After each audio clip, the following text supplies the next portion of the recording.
दुनिया के ऊपर जिसको सबसे ज्यादा तकलीफें पहुंची होंगी वो जन्नत में ले जाया जाएगा और एक मर्तबा जन्नत में जो है वो दाखिल करके निकाल दिया जाएगा और कहा जाएगा कि बता दुनिया के ऊपर तुझे बड़ी तकलीफें पहुंची।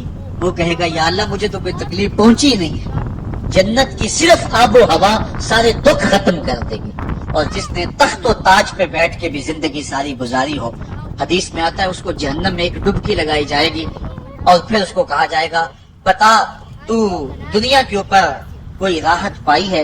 वो कहेगा मालिक दुनिया के ऊपर मैंने कोई सुख देखा ही नहीं है। एक होता जहन्नम के अंदर दिया जाएगा, दुनिया के सारे सुख ही भूल जाएगा कि मैं वहाँ बादशाह हुआ करता था, मैं वहाँ हुक्मरान हुआ करता। उसको कोई शय और अपनी कोई आकड़ और कोई बात याद नहीं रहेगी, सिर्फ एक डुबकी की बात है। अब बताइए कि अल्लाह के हुजूर हम हाजिर हों या कि दुनिया कोई मंशा और मकसूद बना ले।